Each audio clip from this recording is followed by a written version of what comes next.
I thought my home was my safe place, until the night a neighbor's kid slipped through my door like he owned it. His excuse: "My mom runs the HOA, so I can do whatever I want." What started as a creepy intrusion turned into a nightmare of intimidation, power games, and rules twisted beyond reason. When authority is abused inside the very community that's supposed to protect you, who do you turn to?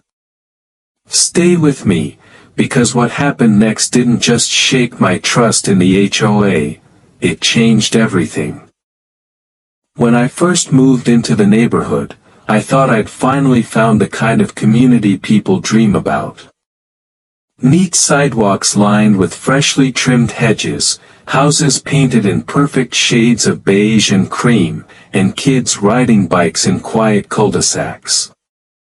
It felt safe, predictable, and calm, exactly what I wanted after years of renting noisy apartments in the city.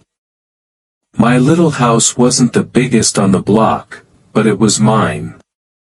I poured my savings into fixing up the garden, planting flowers, and even repainting the shutters to give it a warm, welcoming look. At first, life seemed perfect.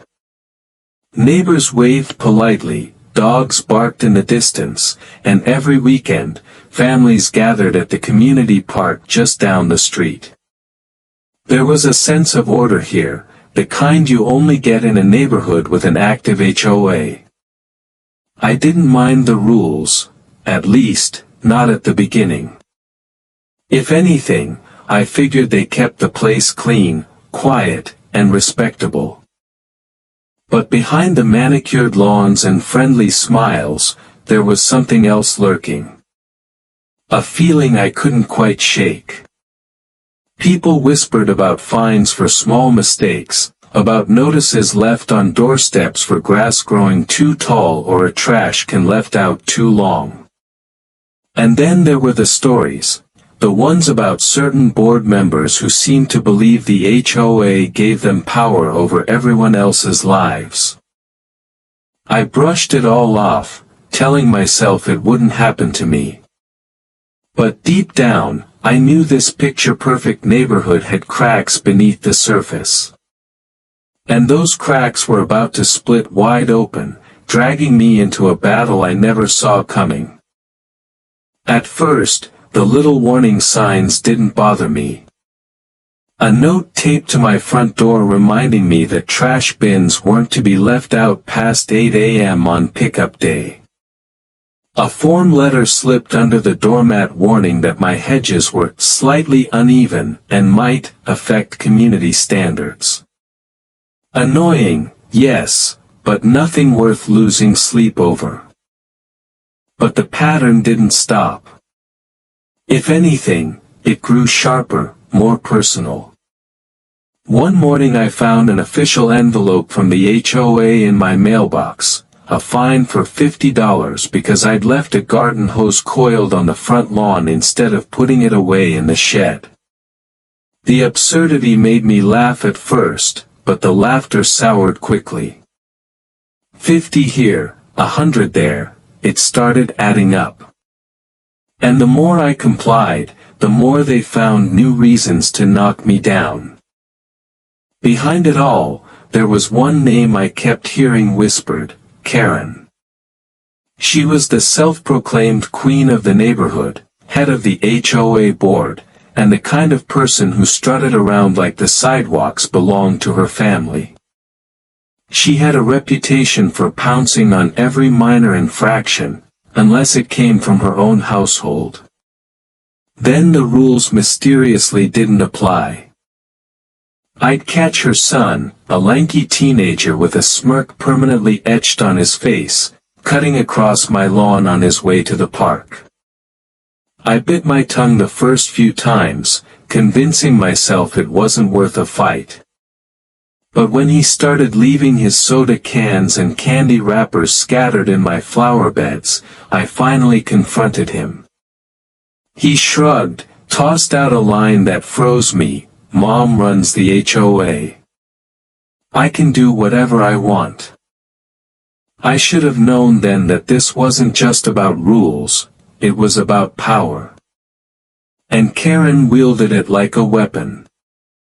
The notices grew more ridiculous. A citation because my welcome mat was not in keeping with the neighborhood aesthetic. A warning that the color of my shutters was too bold, despite the fact that I had chosen it from the approved list. I appealed the fines, wrote polite letters, even attended a board meeting to make my case. But every time, Karen sat at the center of the table, lips pressed in a smug smile, and every time, the board voted against me. The message was clear, this wasn't about community standards. It was personal. Then came the night that changed everything. I woke to a sound, faint, but distinct, the creak of my front door. At first I thought it was the wind, until I heard the shuffle of footsteps inside my house. My heart raced as I grabbed my phone, creeping down the hallway. There, standing in the middle of my living room, was Karen's son. He didn't even flinch. He just looked at me and said, almost casually, "Relax. Mom says I can. This neighborhood belongs to us." It was more than trespassing. It was a declaration. I called the police, my voice shaking with anger and fear.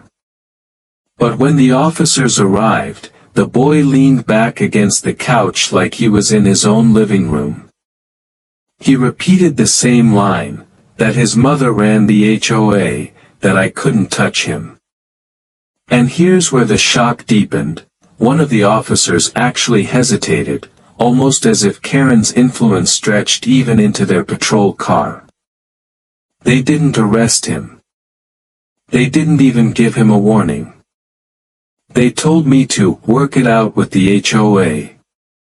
Then they left me standing in my own home, feeling like a stranger. That's when I realized the HOA wasn't just a nuisance anymore. It was a shield for behavior that crossed the line into harassment, and possibly worse. Over the next few weeks, things spiraled. My mailbox was vandalized, the flowers I had planted were uprooted, and one morning I found a spray-painted message scrawled across my fence, "Obey the HOA." Every attempt I made to complain was met with silence, or worse, another fine. According to Karen, my fence was now unsightly, and would need to be repainted at my expense. The more I pushed back, the more aggressive they became. At one board meeting, I stood up and read every citation I had received aloud. The room shifted uncomfortably, other homeowners exchanging glances. But just as I thought I was making progress, Karen's son stormed in from the back, swaggering down the aisle. He pointed at me, laughing, and shouted, "She's crazy. My mom says she doesn't belong here anyway." Some board members tried to quiet him, but Karen sat frozen, lips curled in that same smug smile. Not once did she tell him to stop. Not once did she acknowledge his behavior. The crowd grew restless. Some neighbors whispered in my defense, but most stayed silent, too afraid to cross the woman who held the HOA's gavel. That night, I lay awake wondering how far this would go. Because if Karen and her son were bold enough to break into my house, what would stop them from going further?